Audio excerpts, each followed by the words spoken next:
अस्सलाम वालेकुम, मैं डॉक्टर इमरान जा एक बार फिर आपके साथ आज एक बड़े इंटरेस्टिंग मौजू के साथ हाजिर हूँ कि हार्मोन्स का मुंह पे या दांतों पे क्या असरात हो सकते हैं।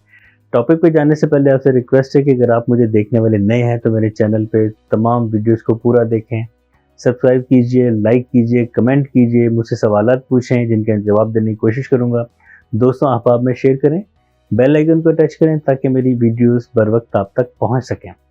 अब हम घूम के आते हैं टॉपिक पे कि हार्मोन्स के साथ दांतों की या मुंह की सेहत का, ओरल हेल्थ का क्या ताल्लुक है। मर्दों और औरतों में जब बलूगत का आगाज होता है, जिसको हम प्यूबर्टी कहते हैं, तो टेस्टोस्टेरोन मर्दों में और एस्ट्रोजन और प्रोजेस्टेरोन खवातीन में ये अपना रोल प्ले करते हैं। उसके बाद जब खवातीन में माहाना उनका जो निज़ाम है, जिसको हम पीरियड्स कहते हैं, उसके दौरान उनके अंदर काफ़ी चेंजेस आती है हार्मोन्स में, जिससे कि उनके ओरल हेल्थ को असर पड़ सकता है। तीसरे नंबर पे जब शादी के बाद प्रेगनेंसीज आती हैं, उसमें हार्मोनल थ्रेश के ऊपर नीचे होने से मसूड़ों के काफ़ी मसाइल पैदा होते हैं। और सबसे आखिर में जब ख़वातीन पे 45 से 55 साल की उम्र में एक ख़ास उनका निज़ाम बंद होता है, जिसको हम मेनोपॉज कहते हैं, या आम ज़ुबान में उसको हम बंदिश हैज़ कह सकते हैं। उसमें उनके मूड स्विंग के साथ साथ उनकी ओरल हेल्थ पर भी काफ़ी फ़र्क पड़ता है।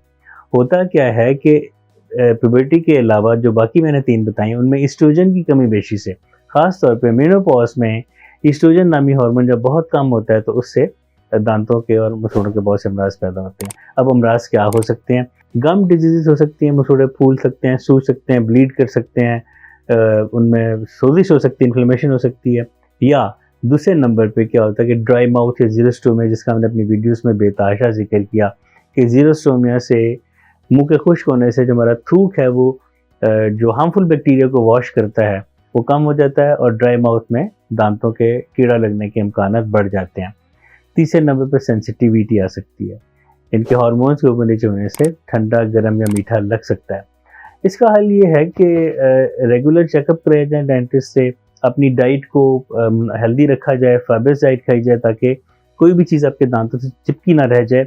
और मेनोपॉज वाले ख़वातीन अपने मेनोपॉज शुरू होने से कुछ अर्सा पहले गायनेकोलॉजिस्ट से मिलकर HRT, हार्मोनल रिप्लेसमेंट थेरेपी, इनके जिसमें एस्ट्रोजन बहुत कम हो जाता है, उस एस्ट्रोजन को अपने गायनेकोलॉजिस्ट की मदद से रिप्लेसमेंट के तरीके पे अमल करें। मुझे उम्मीद है कि मेरी वीडियो से आपको फ़ायदा होता होगा। मेरे चैनल पर जाइए, वीडियोस को देखें, लाइक करें, सब्सक्राइब करें, कमेंट करें, सवालात करें और बेल आइकन को दबाएं ताकि मेरी वीडियोस पर वक्त आप तक पहुँच सकें। आज के लिए इतना ही काफ़ी है। अपना बहुत ख्याल रखिएगा। शुक्रिया।